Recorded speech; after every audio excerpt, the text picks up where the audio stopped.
అన్నదాత అన్నదాత మీ అన్నదాత చెమటోడ్చి ఆహారాన్నందించే రైతన్న అనునిత్యం నీ కండదండగా నిలిచే నేస్తం ఎవరన్నా అన్నదాత అన్నదాత మీ అన్నదాత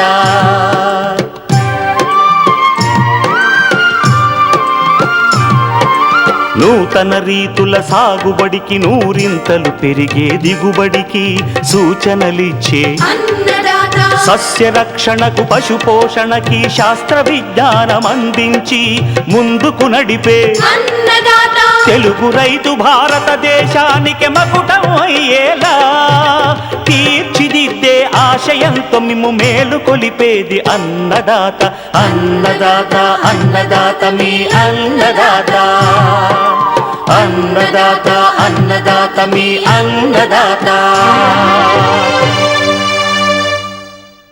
అన్నదాత ప్రేక్షకులకు నమస్కారం. ఈనాటి ముఖ్యాంశాలు: వేసవి బీర సాగులో మెలకువలు, గ్రాసం కొరతను తీర్చే సైలేజ్ తయారీ నిల్వలో మెలకువలు, ఇంకా జై కిసాన్ వ్యవసాయ సమాచారం.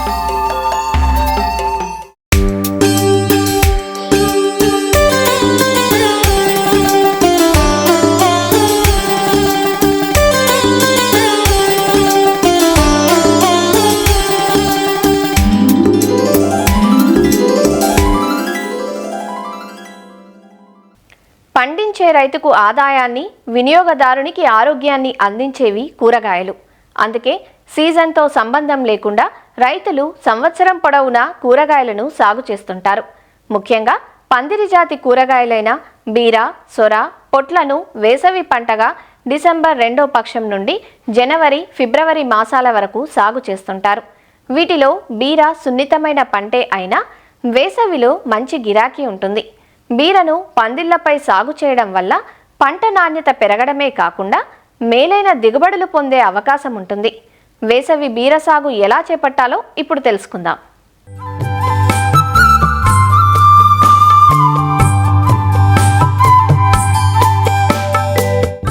బీర సాగుకు వేడి వాతావరణం ఉండి నీటిని నిలుపుకునే తేలికపాటి నేలలు అనుకూలంగా ఉంటాయి. సేంద్రియ పదార్థం అధికంగా ఉన్న నేలలైతే మొక్క ఏపుగా ఎదగటానికి అనుకూలంగా ఉంటాయి. బీర సాగులో జగిత్యాల లాంగ్, అర్క సుజాత, అర్క సుమిత్, అర్క ప్రసన్, అర్క విక్రమ్ రకాలతో పాటు పలు ప్రైవేటు వంగడాలు కూడా అందుబాటులో ఉన్నాయి. ఎకరం బీర సాగుకు 600 నుంచి 800 గ్రాముల విత్తనం సరిపోతుంది. విత్తనం ఖరీదు ఎక్కువగా ఉండటం వల్ల ప్రోట్రేలలో నారును పెంచి నాటుకున్నట్లయితే విత్తనంపై పెట్టే ఖర్చును ఆదా చేయటంతో పాటు ప్రధాన పొలంలో మొక్కల సాంద్రత తగ్గకుండా ఉంటుంది. విత్తటానికి ముందు కిలో విత్తనానికి 5 మిల్లీలీటర్ల ఇమిడాక్లోప్రిడ్ ఎఫ్ఎస్ మందుతో పాటు 3 గ్రాముల థైరం లేదా కాప్టాన్ మందును పట్టించి విత్తుకున్నట్లయితే తొలి దశలో చీడపీడల నుంచి పైరును కాపాడుకోవచ్చు.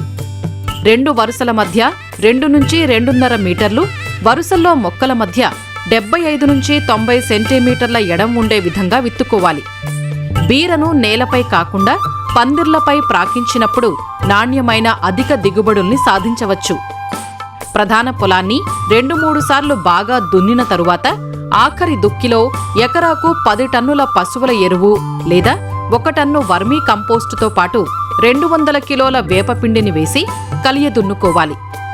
దీనితో పాటు 24 కిలోల పొటాష్, 32 కిలోల భాస్వరం ఇచ్చే ఎరువుల్ని ఆఖరి దుక్కిలో వేసుకోవాలి. నత్రజని ఎరువును 3 సమభాగాలుగా చేసి 1 వంతు ఆఖరి దుక్కిలో వేసుకుని 2వ దఫా మొక్కలు నాటిన 30 నుంచి 35 రోజులకు, 3వ దఫా 60 రోజులకు పాదులలో వేసి నీరు పెట్టాలి. డ్రిప్, మల్చింగ్ ఏర్పాటుతో నీటిని ఆదా చేయవచ్చు.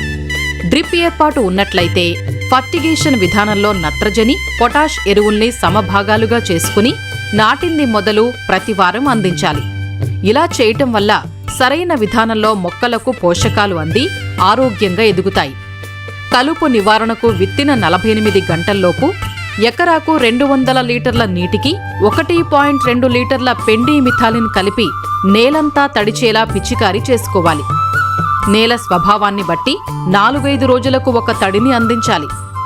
పాదుల చుట్టూ నీరు నిల్వ ఉండకుండా చూడాలి. వేసవి పంటగా సాగు చేసే బీరలో అధిక ఉష్ణోగ్రతలకు మగపూలు ఎక్కువగా వస్తాయి. దీని నివారణకు మొక్కలు 2 నుంచి 4 ఆకుల దశలో ఉన్నప్పుడు లీటరు నీటికి 3 గ్రాముల బోరాక్స్ కలిపి ఆకులపై పిచికారీ చేయాలి. లేదంటే పూత దశలో 10 లీటర్ల నీటికి 2.5 గ్రాముల సైకోసిల్ లేదా లీటరు నీటికి 2 గ్రాముల బోరాక్స్ కలిపి పిచికారీ చేయటం ద్వారా ఆడపూలు ఎక్కువగా వచ్చి దిగుబడులు పెరిగే అవకాశం ఉంటుంది.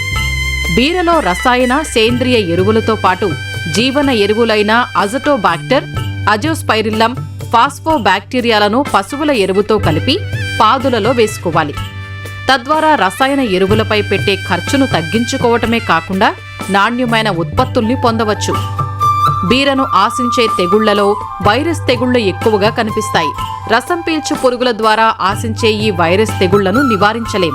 కాబట్టి తెగుళ్ల వ్యాప్తికి కారణమైన తెల్లదోమ, తామర పురుగుల్ని అరికట్టడం ద్వారా వైరస్ తెగుళ్లను అరికట్టవచ్చు. వీటి నివారణకు లీటరు నీటికి 0.3 మిల్లీలీటర్ల ఇమిడా క్లోప్రిడ్ లేదా 2 మిల్లీలీటర్ల ఫిప్రోనిల్ లేదా 0.2 గ్రాముల థయోమిథాక్సోమ్ కలిపి పిచికారీ చేయాలి. బీరకు ప్రధాన సమస్య పండు ఈగ. పిందె దశలో ఉన్న బీర పంటను పండు ఈగ ఆశించి పిందెలను నష్టపరుస్తుంది. పండు ఈగ ఆశించిన పిందెలు వంకర్లు తిరిగి సరైన ఆకారం లేక మార్కెట్ ధర లభించదు. కాబట్టి పండు ఈగ నివారణకు 100 మిల్లీలీటర్ల మలాథియాన్, 100 మిల్లీలీటర్ల బెల్లం ద్రావణం లీటరు నీటికి కలిపి పొలంలో అక్కడక్కడా మట్టి ప్రమిదల్లో పెట్టుకోవాలి. ఈ ద్రావణం వాసనకు మగపురుగులు ఆకర్షింపబడి అందులో పడి చనిపోతాయి. దీనికి తోడు ఎకరాకు 4 లింగాకర్షక బుట్టలను ఏర్పాటు చేసుకోవాలి. ఉధృతి ఎక్కువగా ఉన్నప్పుడు లీటరు నీటికి 2 మిల్లీలీటర్ల మలాథియాన్ కలిపి 10 రోజుల వ్యవధిలో 2 సార్లు పైరుపై పిచికారీ చేసుకోవాలి. బీర నాటిన 50 నుంచి 60 రోజులలో కోతకు వచ్చి ఎకరాకు 10 నుంచి 12 టన్నుల దిగుబడినిస్తుంది.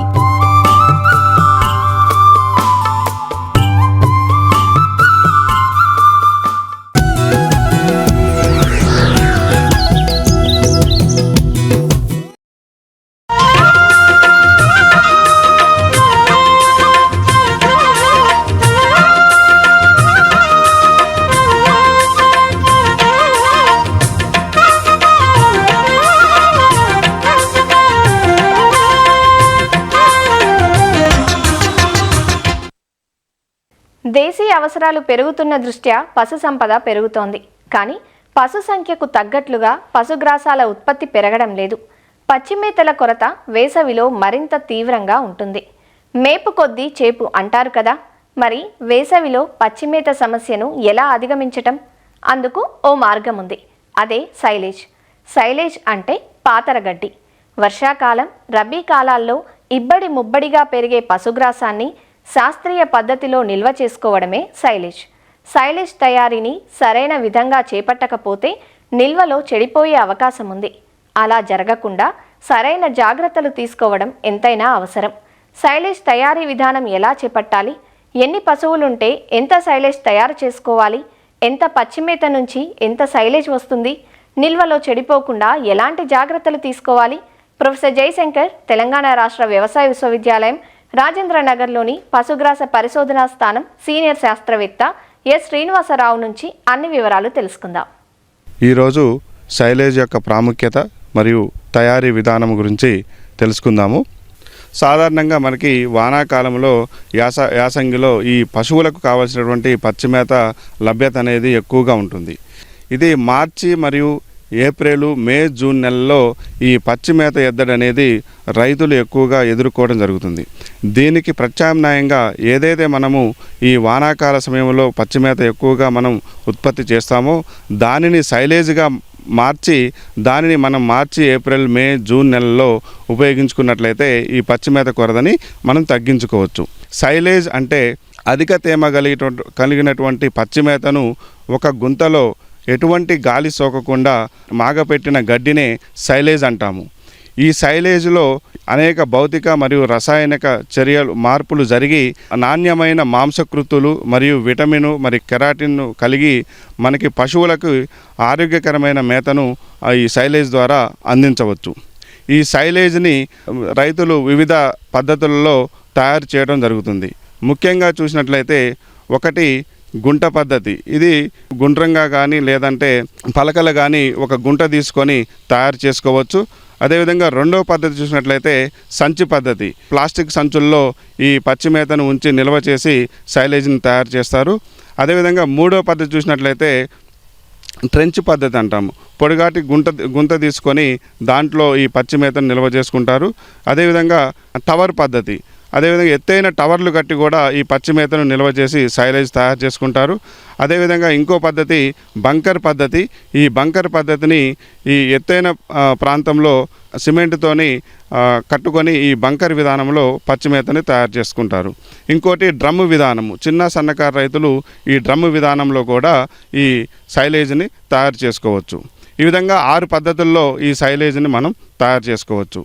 ఈ సైలేజ్ తయారు చేయడానికి ఎటువంటి పశుగ్రాసాలను ఉపయోగించాలని చూసినట్లయితే మొదటగా మనం ఎక్కువగా విరివిగా ఉపయోగించేది ధాన్యపు జాతి పంటలు. ముఖ్యంగా ఏకవార్షిక ధాన్యపు జాతి పంటలైనటువంటి మొక్కజొన్న, జొన్న, అదేవిధంగా సజ్జ మరియు ఓట్స్ని సైలేజ్ తయారీలో ఉపయోగించుకోవచ్చు. బహువార్షిక గడ్డి జాతులు చూసినట్లయితే గినీ గ్రాసు మరియు నేపియర్ వంటి బహువార్షిక గ్రాసాలని మనం ఈ సైలేజ్ తయారీలో ఉపయోగించుకోవచ్చు. అదేవిధంగా ఈ సైలేజ్ యొక్క నాణ్యతను మరియు దానిలో మాంసకృతులను పెంచడం కోసము పప్పు జాతి పంటలను కూడా మనం మిశ్రమముగా ఉపయోగించుకొని ఈ సైలేజ్ తయారు చేసుకోవచ్చు. మిశ్రమంగా తయారు చేసే విధానం ఎట్లా అంటే ఈ 3 పాళ్ళు ధాన్యపు జాతి పంటలను మరియు 1 పాలు ఈ పప్పు జాతి పంటలను మిశ్రమముగా వేసుకొని ఈ సైలేజ్ని తయారు చేసుకున్నట్లయితే మంచి మాంసకృతులు కలిగినటువంటి నాణ్యమైన సైలేజ్ని మనం తయారు చేసుకోవచ్చు. ఈ పప్పు జాతి పంటల్లో ప్రధానంగా లూసర్ను, బెర్సీము, అదేవిధంగా ఈ బొబ్బెర వంటి పంటలను ఈ పప్పు జాతి పంటలను సైలేజ్ తయారీలో ఉపయోగిస్తారు. ఈ పప్పు జాతి పంటలు సైలేజ్గా తయారు చేసినప్పుడు మనకి చక్కెర శాతం అనేది తక్కువగా ఉంటుంది. కాబట్టి ఈ సైలేజ్లో చక్కెర శాతాన్ని పెంచడం కోసము మొలాసిస్ను మనం చల్లుకున్నట్లయితే ఈ చక్కెర శాతాన్ని పెంచుకున్నట్లయితే మనం పశువులు ఇష్టంగా ఈ సైలేజ్ని తినడం జరుగుతుంది. ఈ 6 పద్ధతుల్లో ఎక్కువగా ఉపయోగించే విధానం చూసినట్లయితే ఈ బంకర్ విధానము. ఈ బంకర్ విధానంలో కూలీల ఖర్చు తక్కువగా ఉంటుంది. చాలా సులభంగా మరియు ఈ సైలేజ్ని తయారు చేసుకునే అవకాశం కూడా ఎక్కువగా ఉంటుంది. ఈ బంకర్ విధానం చూసినట్లయితే ఈ బంకర్ను ఒక ఎత్తైన ప్రదేశంలో సిమెంట్తోని బంకర్ను నిర్మించుకోవాల్సి ఉంటుంది. సుమారుగా 15 టన్నుల సైలేజ్ తయారు చేయడం కోసము మనకి కావలసినటువంటి బంకర్ సైజు చూసినట్లయితే 1000 ఘనపు మీటర్ల బంకర్ సైజు అవసరం ఉంటుంది. ఈ బంకర్ను 8 అడుగుల వెడల్పు మరియు 5 అడుగుల లోతు, 20 అడుగుల వెడల్పులో ఈ సిమెంట్తోని ఎటువంటి రంధ్రాలు మరియు ఎటువంటి గాలి వెళ్లకుండా చదునుగా ఈ నిర్మించుకోవాల్సి ఉంటుంది. ఈ విధంగా తయారు చేసిన బంకర్లో అడుగున 200 GSM మందం కలిగినటువంటి పాలిథిన్ కవర్ను ఎటువంటి గాలి చొరవకుండా మరియు నీటి తేమ అనేది వెళ్లకుండా అడుగు భాగంలో పూర్తిగా కవర్ చేసుకోవాల్సి ఉంటుంది. ఇలా కవర్ చేసుకున్న దాంట్లో మనం పచ్చి మేతను వేసుకోవాలి. పొద్దున్నే పచ్చి మేత కోసుకున్నట్లయితే ఆ పచ్చి మేతలో సుమారుగా 80% వరకు తేమ శాతం అనేది చూడవచ్చు. ఈ తేమ శాతాన్ని సుమారుగా 65 నుంచి 70% వరకు తీసుకురావడం కోసము దీన్ని ఈ పచ్చి మేతని 12 గంటల వరకు నీడలో ఆరబెట్టినట్లయితే ఆ తేమ శాతము 65 నుంచి 70% వరకు తీసుకొని వచ్చి దాన్ని మనకి చాప్ కట్టర్ ద్వారా అంటే ముక్కలుగా కట్ చేసే మిషన్లో వేసుకున్నట్లయితే ఈ పచ్చి మేతని 2 నుంచి 3 సెంటీమీటర్లు వరకు ముక్కలుగా చేసుకొని ఈ కట్ చేసినటువంటి ఈ పచ్చి మేతని మనం బంకర్లో వేసుకోవాలి. ఈ సైలేజ్ తయారు చేయడం కోసము 1 టన్ను పచ్చి మేతకు 5 కిలోల ఉప్పు మరియు 1 కిలో బెల్లము 10 లీటర్ల నీటిలో కలుపుకొని ఉంచుకోవాలి. దీనితో పాటు పెరుగు లేదా లాక్టిక్ ఆమ్లము మిశ్రమాన్ని మనం ఉపయోగించినట్లయితే సైలేజ్ యొక్క నాణ్యతని మనం అభివృద్ధి చేయవచ్చు. ఈ విధంగా ముక్కలుగా చేసినటువంటి పచ్చి మేతని పొరలుగా అమరుస్తూ వాటిపైన ఈ ఉప్పు మరియు బెల్లము మరియు మజ్జిగ ద్రావణాన్ని పొరలుగా పిచికారీ చేసుకుంటూ ఉండాలి. దీనిపైన కూలీలతోని శుభ్రమైన పాదాలతో తొక్కినట్లయితే ఆ పొరల్లో ఉన్నటువంటి గడ్డి పొరల్లో ఉన్నటువంటి గాలి కూడా అంతా బయటికి వెళ్ళిపోతుంది. ఈ విధంగా ప్రతి పొరను కూడా ఆ విధంగానే చేసుకుంటూ ఎటువంటి గాలి లేకుండా కూలీలతో తొక్కిస్తూ పై వరకు వచ్చిన తర్వాత ట్రాక్టర్తోని పైన ఒక 2 సార్లు తొక్కించినట్లయితే గడ్డి పొరల్లో ఉన్నటువంటి గాలి మొత్తం కూడా బయటికి వెళ్ళిపోవడం జరుగుతుంది. ఈ పూర్తి బంకర్ని ఈ పాలిథిన్ కవర్తోని పూర్తిగా కప్పి ఉంచి దానిపైన మట్టి మరియు పేడ మిశ్రమాన్ని అలకవలసి ఉంటుంది. ఈ విధంగా అలకటం వల్ల ఎటువంటి గాలి కూడా లోపలికి వెళ్లకుండా, ఎటువంటి పురుగు అలాంటివి కూడా లోపలికి వెళ్లకుండా, ఎటువంటి డ్యామేజ్ అనేది లేకుండా మనం చేసుకోవచ్చు. దాంతోపాటు దానిపైన బరువులు కూడా పెట్టుకున్నట్లయితే ఎటువంటి డ్యామేజ్ అనేది లేకుండా మనం మంచిగా సైలేజ్ తయారు చేసుకోవచ్చు. నాణ్యమైన సైలేజ్ తయారు చేయడానికి సుమారుగా 1 నెల రోజులు పడుతుంది. ఈ నెల రోజుల తర్వాత మనం సైలేజ్ని ఒకవైపు మాత్రమే తెరుచుకొని మనకి కావలసినంత సైలేజ్ని తీసుకొని మళ్ళీ వెంటనే ఎటువంటి గాలి చొరబడకుండా వెంటనే కవర్ చేసుకోవాల్సి ఉంటుంది. ఈ విధంగా ఆ గుంతల్లో నుంచి మనకు కావాల్సిన సైలేజ్ని మన పశువులకి మేతగా ఉపయోగించుకోవచ్చు. ఒక గుంత 1 నెలకు మనకు కావలసిన సైలేజ్ని ఉత్పత్తి చేయడం జరుగుతుంది. ఈ విధంగా మనకి 4 నెలల్లో మార్చి, ఏప్రిల్, మే, జూన్ 4 నెలల్లో 4 గుంతలు మనకు కావాల్సి ఉంటుంది. ఒక రైతుకు సుమారుగా 10 ఆవులు ఉన్నట్లయితే ఒక్కొక్క ఆవుకు ఒక రోజుకి 20 కిలోల సైలేజ్ అవసరం అవుతుంది. ఆ విధంగా 30 రోజులకు గాను 6 మెట్రిక్ టన్నుల సైలేజ్ అవసరం పడుతుంది. 4 గుంతలకు గాను 24 మెట్రిక్ టన్నుల సైలేజ్ అనేది ఉత్పత్తి కావడం జరుగుతుంది. ఈ 24 మెట్రిక్ టన్నుల ఉత్పత్తి చేయడం కోసము 25% మనం నష్టంగా అనుకున్నా మనకి 36 మెట్రిక్ టన్నుల పచ్చిమేత అవసరం ఉంటుంది. ఈ 36 మెట్రిక్ టన్నుల పచ్చిమేత తయారు చేయడం కోసము 2 ఎకరాల విస్తీర్ణము 36 మెట్రిక్ టన్నుల పచ్చిమేత తయారు చేయడానికి అవసరం పడుతుంది. ఒక ఆవుకు కానీ ఒక గేదెకు కానీ 20 కిలోలు ఒక రోజుకి అవసరం పడుతుంది. అదే పాలు ఇచ్చే గేదెల్లో చూసినట్లయితే పాలు తీయటానికి ముందే 3 నుంచి 4 గంటల ముందే మనం ఈ సైలేజ్ని వేసుకోవాల్సి ఉంటుంది. అలా వేసుకున్నట్లయితే పాలలో నాణ్యత అనేది బాగుంటుంది. అదే మనం పాలు తీసేటప్పుడే వేసుకున్నట్లయితే ఈ సైలేజ్ వాసన అనేది పాలల్లో కనిపించే అవకాశం ఉంటుంది. కాబట్టి 3 నుంచి 4 గంటల ముందే ఈ సైలేజ్ని వేసుకోవాల్సి ఉంటుంది. దీంతో పాటు అదనంగా 3 నుంచి 4 కిలోల ఎండుగడ్డి కూడా మిశ్రమంగా వేసుకున్నట్లయితే దీనికి పశువులకి కొంచెం అజీర్తి కూడా చేయకుండా బాగుంటుంది. చిన్న సన్నకారు రైతులు ఎవరైతే ఉన్నారో, అదే 2 పశువులు ఒక 20 జీవాలు ఉన్నటువంటి రైతులు ఎవరైతే ఉన్నారో వారు సులభంగా ఈ డ్రమ్ము పద్ధతిలో కూడా సైలేజ్ని తయారు చేసుకోవచ్చు.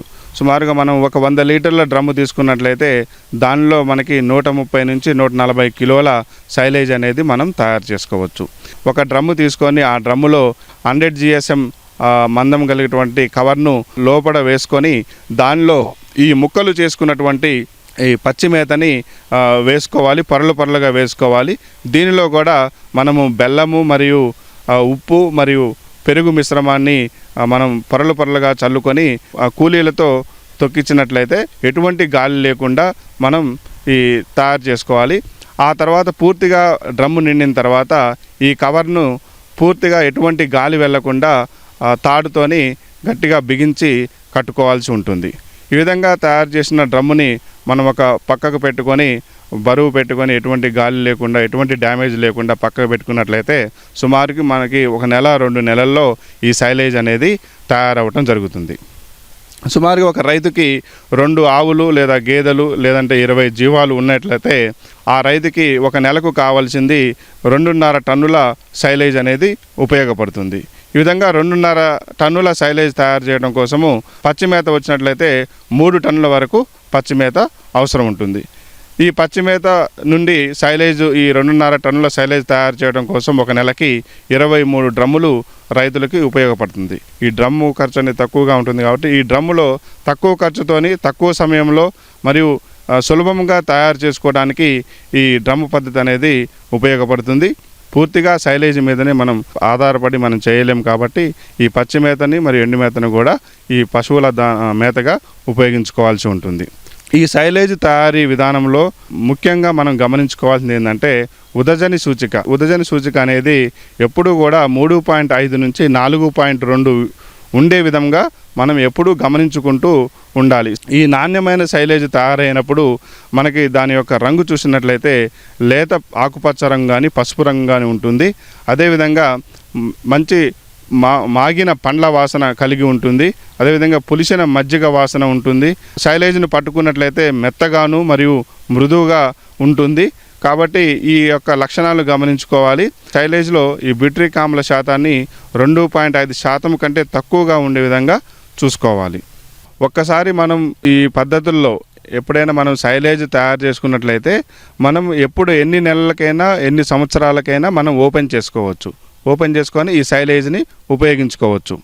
ఒక్కసారి ఓపెన్ చేసిన తర్వాత దాన్ని వెంటనే 1 నెలలోపు అయిపోయే విధంగా చూసుకోవాల్సి ఉంటుంది.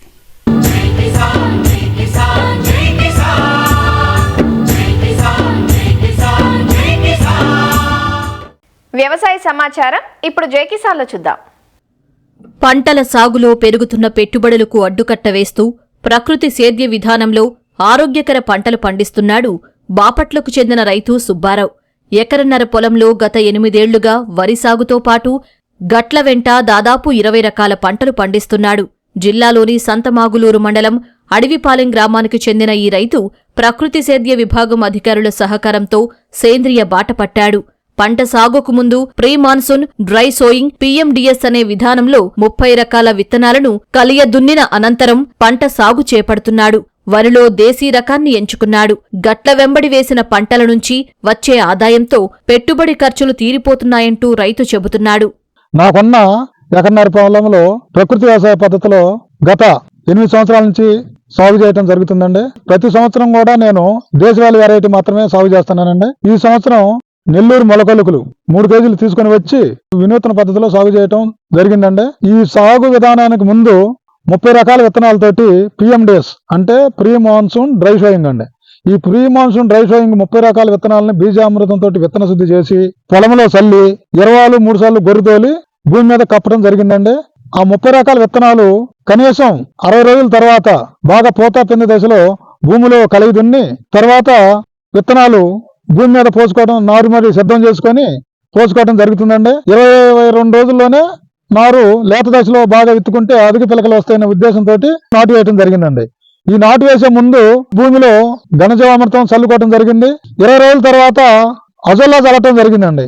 ఈ అజొల్లా వల్ల ఉపయోగం ఏంటంటే మనకి గాలిలో ఉన్నటువంటి నత్రజని తీసుకొని మన వరికి ప్రధానంగా అందించుద్దండి. అప్పుడు మనం యూరియా వేసే అవసరం కూడా ఉండదండి. తర్వాత వచ్చేసి పారమూత్ర ఇంగో ద్రావణము, జీవామృతము, పుల్లటి మజ్జిగ మాత్రమే స్ప్రే చేశానండి. గట్లు ఎల్ షేప్ ఆకారంలో 5 అడుగులు వెడల్పు చేసి గట్ల మీద పండ్ల జాతి అయినటువంటి మామిడి, నారింజ, సపోటా, జామ, మునగ, బెండ, వంగ, క్యాలీఫ్లవర్ 20 రకాలు గట్ల మీద వేయటం జరిగిందండి. ఈ 20 రకాలు ఎందుకు వేసినాం అంటే అంతర పంటల ద్వారా వచ్చే ఆదాయం ప్రధాన పంటలో ఖర్చులు తీరిపోవాలి. ఈ ప్రధాన పంట నుండి వచ్చే సంపాదన మనకి అదనపు ఆదాయం అవుతుందండి. అది ప్రకృతి వ్యవసాయం యొక్క ఉద్దేశం. మరియు ఇంకొక లాభం కూడా ఉందండి. మిత్ర పురుగులు వచ్చి దానికి కావాల్సినటువంటి ఆహారాన్ని శత్రు పురుగులైన ప్రధాన పంట మీద వరిలో ఉంటాయి కాబట్టి, ఏది తెల్లదోమ కానీ ఆకు చుట్టు పురుగు కానీ ఇవన్నీ ఉంటాయి కాబట్టి ఆ రక్షక పంటల మీద ఉన్నటువంటి మిత్ర పురుగులు మన ప్రధాన పంట మీద ఆర్జించే శత్రు పురుగుల్ని సంహరిస్తాయి. కాబట్టి అది కూడా ఒక ఆదాయం అండి. విత్తన శుద్ధి మొదలు చీడపీడల నియంత్రణ వరకు ఎలాంటి రసాయనాలను వినియోగించకుండా సహజ సిద్ధ కషాయాలు, ద్రావణాలు వాడుతున్నందున పెట్టుబడి ఖర్చులు కూడా పెద్దగా అవడం లేదని రైతు చెబుతున్నాడు. వీలున్నంత వరకు రైతులు సహజ, సేంద్రియ విధానాల దిశగా అడుగులు వెయ్యాలని సూచిస్తున్నాడు. మరిన్ని విభిన్న అంశాలతో రేపటి అన్నదాతలో మళ్ళీ కలుసుకుందాం. నమస్కారం.